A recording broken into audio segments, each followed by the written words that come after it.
Okay, I'm Peter Vasquez with the Veteran-Owned Business Roundtable, and we are here at the National Veteran Small Business Engagement Expo in St. Louis, Missouri.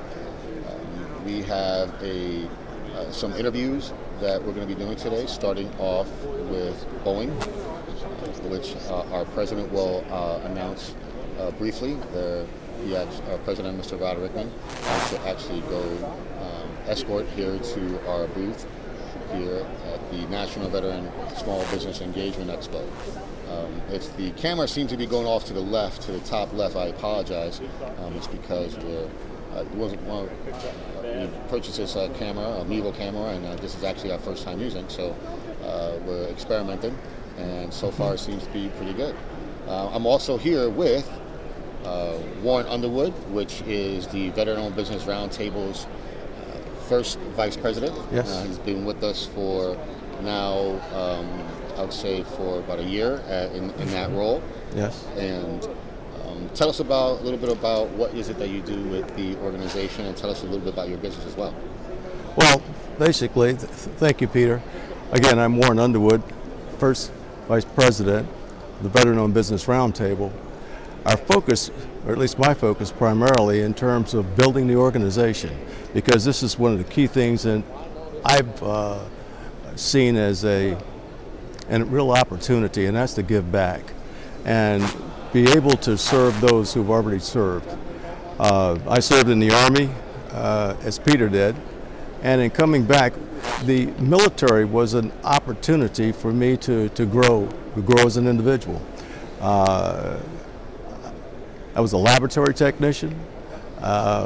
I had, I think, high school just prior to going into the military. After the military, it gave me not only the resources, but also the energy and the direction that I wanted to go and at least create the opportunities for myself after that military. So then I went to college, and from college, seeking the same sort of experience that I had in the military in terms of being able to provide a more challenging opportunity as opposed to working at a steel company. I was able now to get back into the chemical area that I was working at in the military. That led me to the environmental side, the environmental engineering, and I retired after about 31 years with General Motors. When given or presented the opportunity to work in the Veteran-Owned Business Roundtable, I jumped on it because it was an opportunity really to give back, to serve those again who have served.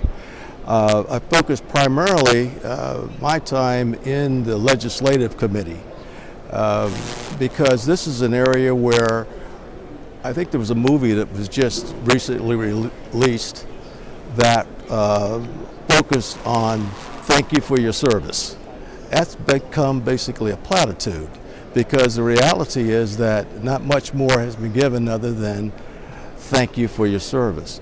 What we're looking at are helping those veterans who have come back with their ideas and dreams to convert some of the knowledge and skills that they have into owning their own businesses. That's a dream that, much like you, who's a business owner, and myself, after retiring from General Motors, I was able to start my own business, a consulting business in environmental engineering that I would never have thought about if it had not been for the military. The thing that we also need is a boost legislatively. So I've been the chairman of the legislative committee the last 2 years. We worked on legislation in Michigan, SB 177, which was designed to assist the existing legislation that exists. Right now we have legislation that exists for service disabled veterans who own businesses. They give them a preference. And they've also not only given them the preference, they've got goals, and they've taken the goal from 3% to 5%. That's exemplary, except that we are less than 2%.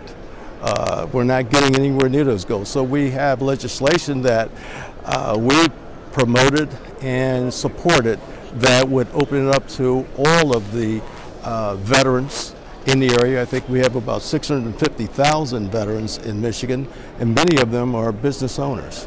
We'd like to be able to see that legislation being empowered to allow them and give them a preference and a pat on the back to move forward with a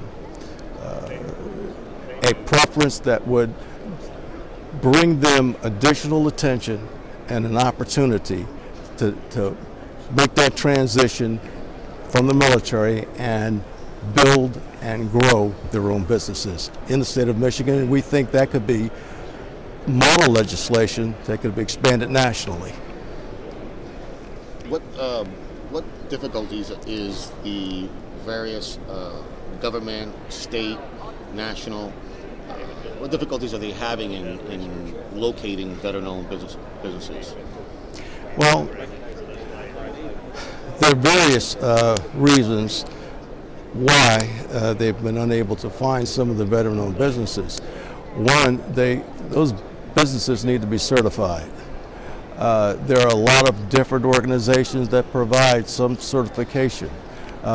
We have the federal government that provides through the CVE, or the Center for Verification and Evaluation. This would be the first and the largest way in which we have veterans certified. Many veterans are unaware that they need that certification. They have their DD 214 and they believe, I'm a veteran.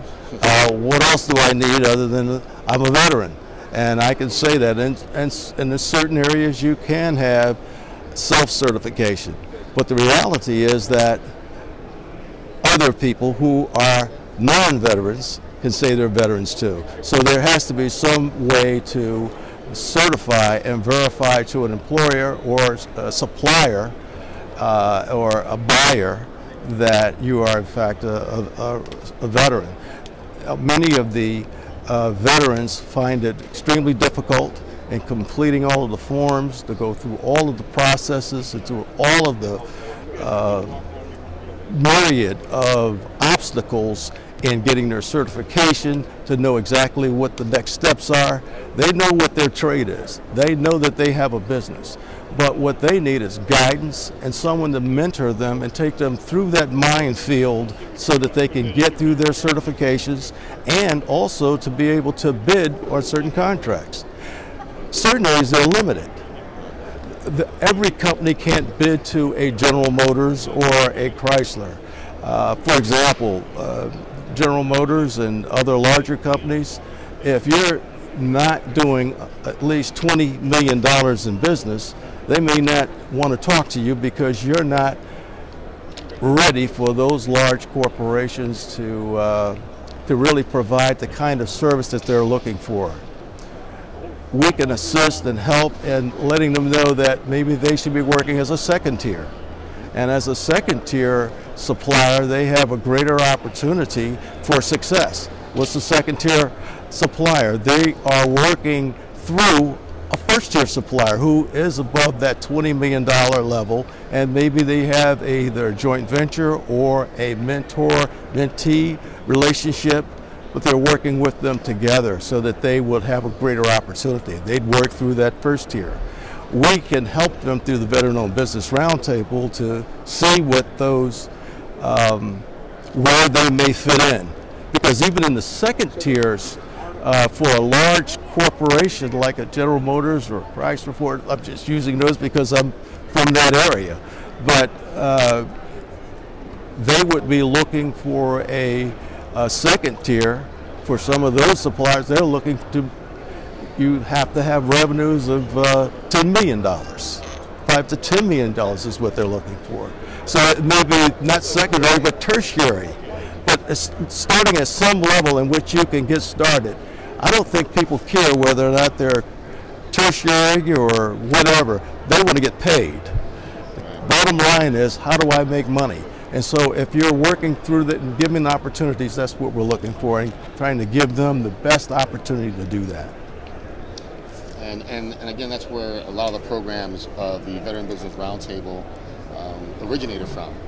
It's from various programs that would help veteran-owned businesses, veteran-owned service-able businesses, or veteran-owned small businesses to achieve those goals by reaching or qualifying for various programs that that the suppliers have, like when they go to evaluate different companies to make sure that they're ready to be a vendor in their supply chain. And like you mentioned earlier, General Motors, they themselves have a 5-step program. Right. And I know this only because I interviewed their current supplier diversity director, Reggie Humphreys, a couple years ago.